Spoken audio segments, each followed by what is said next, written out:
Throughout this webinar, we will attempt to introduce you to what one would need to do to intelligently do business with a specific subgroup within a larger American culture. For the purpose of this webinar, our focus will be on African Americans located in and around the Portland, Oregon area. Thank you for your time and enjoy.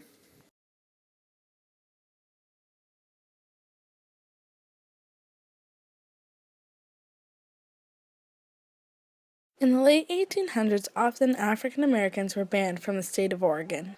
During the migration in the 1920s, they didn't look at Oregon as a place to migrate to because it was either off the map, too remote, or too far from black population centers. After the war in the 1940s, half of the African American population left Portland because they either couldn't find employment or felt the police were too hostile towards them. After reading an article that talks a lot about these situations, it became clear that the shift was looking up for the minorities and change was coming. Most businesses in Portland lack minorities and diversity, and we're looking to change that. Sam Adams, Portland's new mayor, says white leaders must make sure they respond to challenges faced by people of color. Portland area employers were looking for top talent but couldn't seem to keep African Americans around long enough to do so. They think it might have been because in the metro area there is a population of less than 3% black.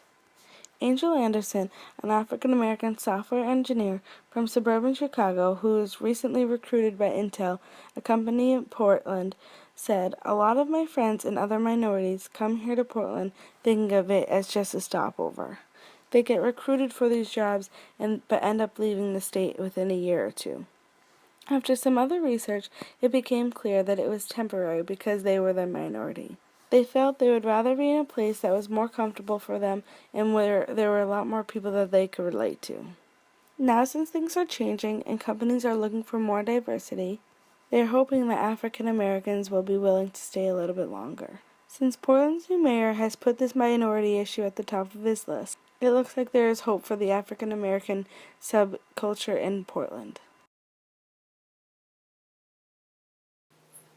Portland, Oregon has a long history of a racial past, which has most likely led to a lot of common stereotypes today against African Americans. Only about 2% of the population is African American that live in Oregon. Most of the stereotypes African Americans must deal with stem from the legacy of slavery and segregation that is unique to this American subculture. One stereotype people still believe in is African Americans are less intelligent than others. Being smart has nothing to do with someone's color or culture. School grades are more dependent on socioeconomic status than any other factor. In reality, being smart has to do with more children having low-income households, no father around, and whose parents get low grades. Those reasons affect someone's intelligence, not someone's color, but people today in Oregon still believe African Americans value education less than other people. Another stereotype African Americans face are they are resentful troublemakers. This is a stereotype that is used everywhere. If an African American is involved in a crime, people would say something like they are not surprised just because of their color. Last year it was said that Portland had 32,574 crimes reported. A lot of people in Portland think that African Americans are the ones to blame because they are the troublemakers. These types of beliefs can lead to prejudice or even worse, racism. Another stereotype that people believe in is that African Americans blame everyone else for their problems. If an African American is struggling with money, people think that they just want everything handed to them. In reality, they are just trying to make a living, and people act as if they are blaming everyone else for them not making a lot of money. Hi, this is Jiaxi. For this project, I will answer the question about who holds the stereotypes and how does that affect organization behavior and productivity. The American society holds a lot of stereotypes about different cultures through which they gain understanding of their behavior. Largely, stereotypes are distinct beliefs or expectations one has about a group of people, which some perceive as biological facts.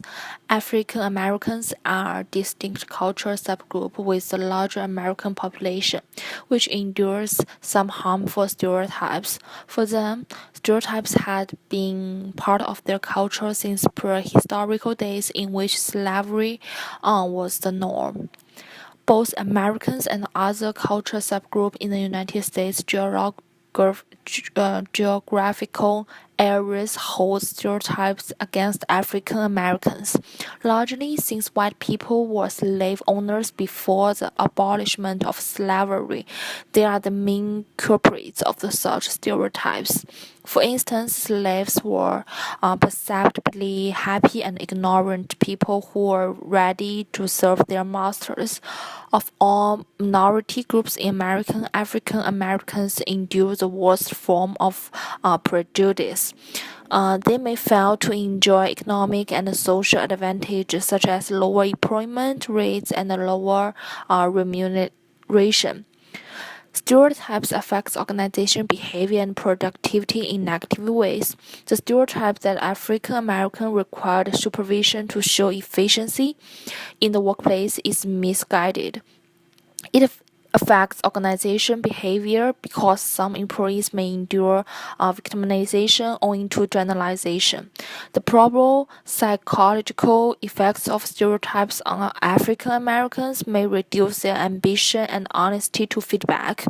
Eventually, they may fail to demonstrate productivity because of moral issues and uncoordinated efforts at the workplace.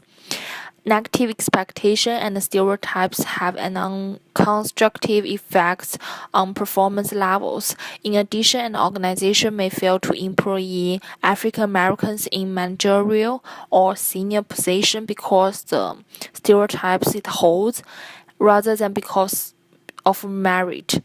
The workplace has a direct link with individual ambitions and financial livelihood, and for that reason, it is essential to ensure that the workforce avoid stereotypes so that employees can maximize their utmost potential and eventually enhance productivity.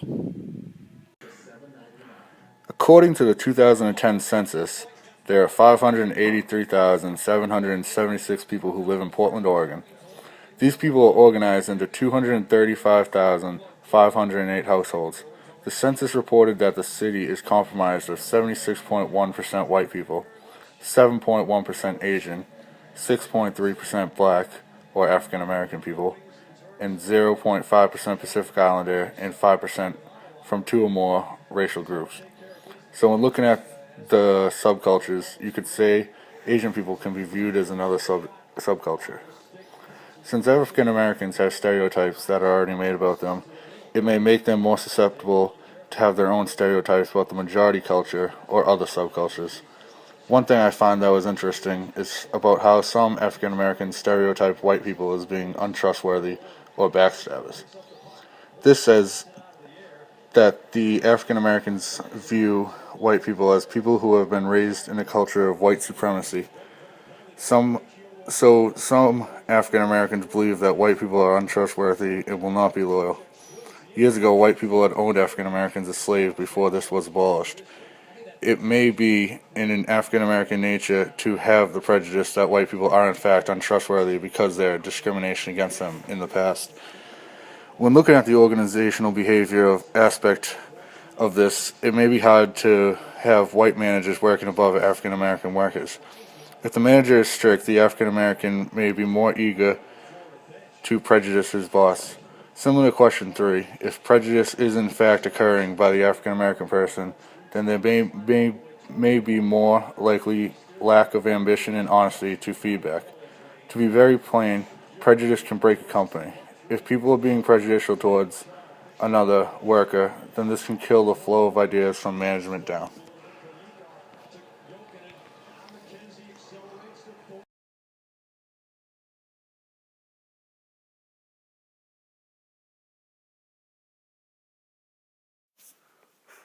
For suggestion, in the case of Portland, Oregon, that has a marginally small population of African Americans given its history, we suggested first hold a conversation with people from outside the African American culture who have traveled and interacted with the way of life to find out that specifically motivated them. Second, look at the period success area when interacting with African Americans. Third, these tangible benefits a business can receive by improving its CQ with African Americans in the workplace. Then, given that Portland is the largest city in Oregon, and the historical fact that a law prohibiting African Americans from voting was only replaced in the state in 1927. So there is a clear racial prejudice in Poland. We suggested first challenge African American employees with important roles so that they are not seen to be less worthy, as was the historical case. This subculture has made tremendous growth over the last 50 years in education and other areas, something that should reflect in magnitude their roles and organizations. Second, acknowledge past injustice in engagements with the subculture. This does not have to be spoken, but actionable undertones of past prejudice should be taken into account. Third, appreciate the subculture way of getting the things done, which may not similar to the traditional mode of operation, but they should find a new operation mode to fit work with African Americans. Thank you again for viewing our webinar. We have looked deeply into the topic of African American subculture within the Portland, Oregon area. Many questions were raised during the webinar that are vitally important to not only one person's understanding of their own bias, or even stereotypes, when working or doing business with a subculture that is different from their own, but also one we may experience in a business. We hope this video has been enlightening and also productive to better understanding the questions raised, and will provide a positive outlook on not only one's self-awareness, but also a larger awareness in future business dealings in more than just the Portland area.